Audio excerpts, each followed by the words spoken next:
Resident Evil 2 is actually the first game of the series I had ever played. Not this one, but the original on the first PlayStation. I played the hell out of that game. Every game mode, all the secrets, getting the highest possible ranking, all of it. However, it's been quite a few years since then, so my memory of the game has faded. Even if the remake had been a one-to-one recreation of the original, it would have still felt like a more or less new experience due to that. Let's start with the usual questions. Does it support ultra-wide resolutions? And luckily the answer here is yes. Both 32:9 and 21:9 play very nicely here. On top of that, the game had HDR, which, while not very noticeable, still adds a bit to the visual experience. I faced no bugs, nor did I have any other technical problems with it. Plug and play, just the way I like it. On top of that, it was quite simple to mod the game, so I made Claire's hair blonde. I know it's not canon, but I did like it, so I decided to improve the appearance a bit. This is also where I want to talk about the general appearance of the game, starting with the characters. It seems like lately there is a trend to make characters look less like movie heroes and more like average people. I'm against this, because the result is boring. They all look ugly for the most part. Chris Redfield in Resident Evil 7 was completely changed and no longer even resembles the one from 5 or 6. If I had to judge his looks, I'd say he looked like all the testosterone has been drawn out of his body. Leon and Claire are supposed to be younger here, but for some reason they both look fairly different from how they will look in games with later timelines. I've seen the trailers for the next remake and Jill is ugly too. I honestly don't get the idea. Action heroes should be better than the people I see on the street. Lately, more and more games are starting to make characters unattractive, and I think it's frankly stupid. Mostly because it feels like a deliberate thing and not simply due to technical limitations.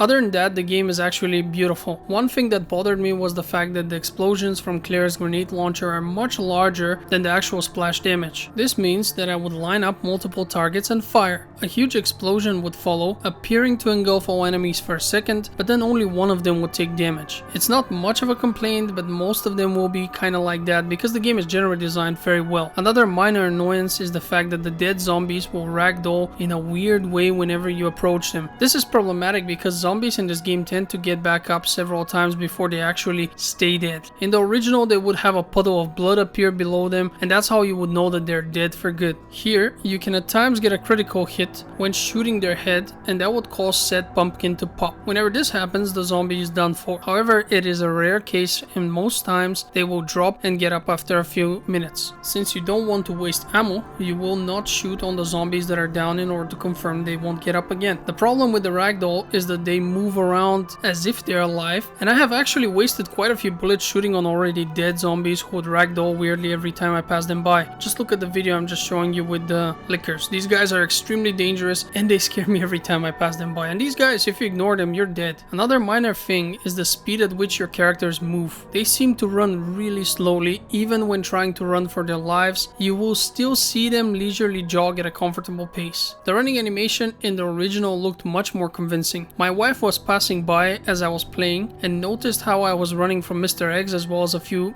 zombies. Then she asked me if my character was actually out of stamina because she assumed he or she, I don't remember which one it was, is running rather slowly, so he must be out of breath or something. Another thing that bothered me was that there are very few zombie models and thus they end up repeating way too often. This can actually have a negative impact on the game because it can confuse the player at times. One time I killed a zombie in a room, went around and then came back to that general location wondering if I had missed something because I was a bit lost. I saw a zombie on the floor which looked exactly like the one I had killed earlier, and I mean it was the same model as a matter of fact. So I assumed that this zombie was the same zombie from the earlier location, which was somewhere around where I was, and I passed it without looking too much at it. Naturally, as soon as I passed it by, it grabbed my leg and bit me, causing me to lose some health. This would have not happened had the zombie looked differently. I've even had cases where I would get attacked by two zombies with the same model, and we're not talking about, for example, two guys dressed in military attire, but just, you know, dressed in the same shirt and pants. While this is fine with monsters since they are not wearing clothes and don't really have a face, the ones that are still human looking are very easily recognized as twins, and it can be a bit stupid. Now let's talk about the gameplay. Inventory management is very important since your capacity for items is very limited and some actually require more than one slot. The game does place a small tick on items which have served their purpose and can be safely discarded, such as keys for example. It would have been even better if it would simply dispose of those items automatically once you have used them for the final time, but that's a very minor complaint yet again. You can choose one of the three difficulties, giving a wide range of players the possibility to enjoy the game. When compared to the original, you can tell that the gameplay has seen many improvements, which would normally make for a much easier game. You can now move while aiming your weapons, you no longer have tank controls, and you even have checkpoints for the first 2 difficulties. To balance out these changes, some new features have been added, making your enemies much more of a threat. The zombies will move erratically, making it challenging to hit them where you want to. Coupled with the shortage in ammunition, this makes every missed shot a painful one. Additionally, you can now board up windows. You find planks and nails around the police station for that, and it helps you. Windows are one of the few places from which zombies will spawn in the game, so boarding them up will prevent them from appearing later and causing you trouble. Of course, boards take inventory space and are also limited, so you have to choose well. Zombies are now a lot more resilient than they used to be. Back in the day, headshots were the way to go. Now it can take a random amount of shots to the head